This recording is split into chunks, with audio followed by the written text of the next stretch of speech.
Moved My Cheese by Spencer Johnson. Welcome back to my channel. My name is Sam and I want to make self-growth normal. I want to make it completely unavoidable. I want to make self-growth as normal as air. If you want to make self-growth normal, if that's something that might interest you, then make sure to smash that like button. If you enjoy this video, make sure to hit the subscribe button so you can, help us get some of these ideas out. It would really help with the algorithm too, because so much work goes into making these videos. This book is a story about change that takes place in a maze where 4 amusing characters spend their time looking for cheese.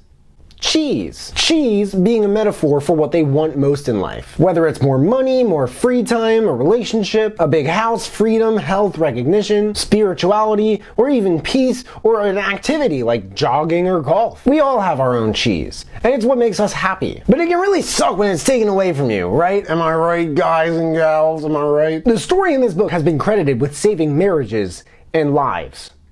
It's about cheese! For goodness sake. This is a short audiobook too. Most audiobooks I review are 6 to 8 hours long. This is an hour and a half. As a matter of fact, the actual story takes up probably half the book. But it does tend to have a profound impact on a lot of the people who check it out. This review is basically what happened in the story.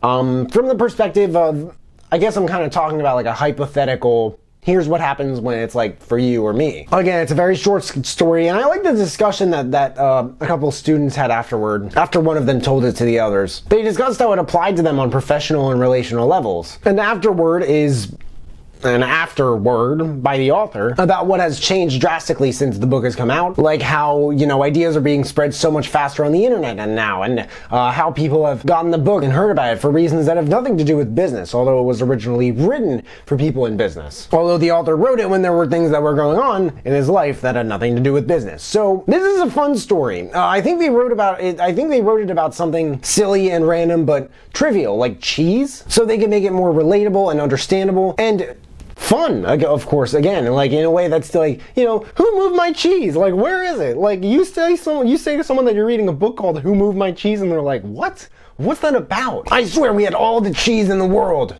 I guess we ate it all. It's a story you can't read or listen to without thinking about yourself or others in a way of like, would I do something like this? Maybe I'm doing it now. Maybe cheese is like a symbol of the rat race or something. I looked it up though, and rats like cheese, but not as much as other food. So maybe it's the mouse race. But I looked that up too, and this is what I love about Google. It doesn't judge you for asking dumb questions like, do mice like cheese? As it turns out, mice do like cheese, but they prefer something sweeter like fruit or grains. There are 4 different characters, but what's strange about the characters, it's a few things. 2 of them are mice-like characters, and 2 of them are human-like characters. The mice are named Sniff and Scurry, and the humans, or as the author calls them, little people, are named Hem and Haw.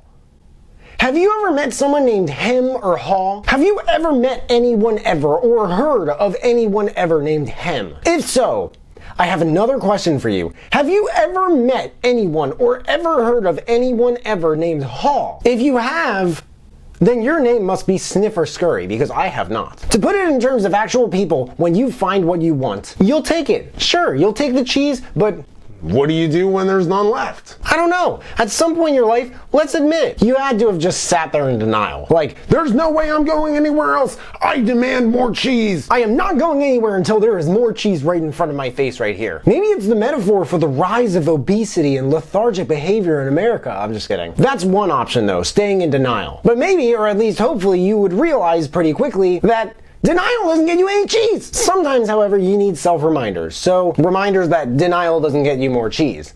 One of the characters in the book wrote down, if you don't change, you will go extinct, or something like that. He wrote a lot of different things down. There are some things that no one is going to be able to convince you of more than yourself. So you write them down around you as reminders, just so that you don't drive yourself insane looking for more cheese. I mean, it's just cheese, It's not money or love or shelter or food.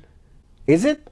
I mean, cheese is food, literally speaking. You look, and as time passes by and you begin to come across some more cheese, it just happens to be bad cheese, and you begin to wonder what you're doing wrong. You try not to listen to the naysayers or take yourself too seriously. The naysayers being the other people who were originally in denial and are still in denial. Bro, it's cheese. Go look for more cheese. Simple.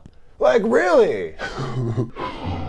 You begin to sense The more you write things down and the more you plan, that you will just, you trust yourself that you're gonna find more cheese. You just gotta keep looking. You imagine what it's like to have all the cheese in the world. And because of that, somehow you don't feel as weak without it. Sometimes, this probably sounds so ridiculous because I'm talking about cheese, but I feel like all the cheese that we're looking for is really on the inside. When it moves and things change, we do with it. We notice it, and there is always new cheese out there, but our fears of change and changing are only as real as we think. And these are just some of the lessons that I learned from the book. I feel like I kind of knew them, but this is a very, very basic book, I would say, in personal development, and I think that's a big reason why it has sold as many copies as it has. Definitely worth revisiting, and I'd say worth your time, but I'm sure watching this video this far, you've probably gauged that. So again, it's a fun exploration into getting more of what we want out of life, and how it's a series of objectives best reached by adjusting how you think and act on things pertaining to those objectives, if that makes sense. In some ways, it's almost intriguing how fun the story tends to be, which I'm sure is a reason it has sold over 26 million copies. Quotes. Remember, move with the cheese. Have you noticed that we don't want to change when things change? I think the most devastating fear is the fear we're unaware of. When the other person isn't ready to change, we need to respect that. I'm sorry for giving such a long speech, but I didn't have enough time to prepare a short one. Direction 1. This book is for... This sounds so basic, but anyone who keeps losing grasp of something that they want and doesn't know what to do. Direction 2.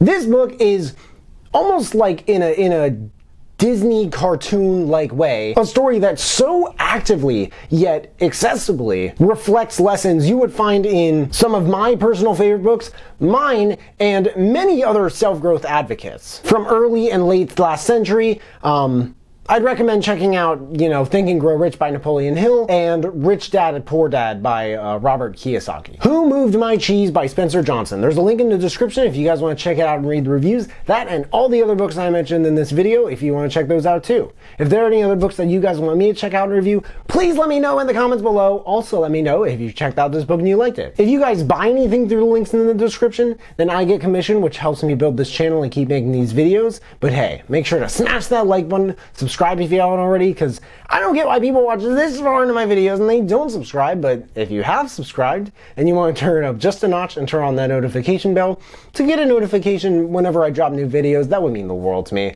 Thank you guys so much for watching. I really appreciate it. You can find me everywhere, and I will see you then.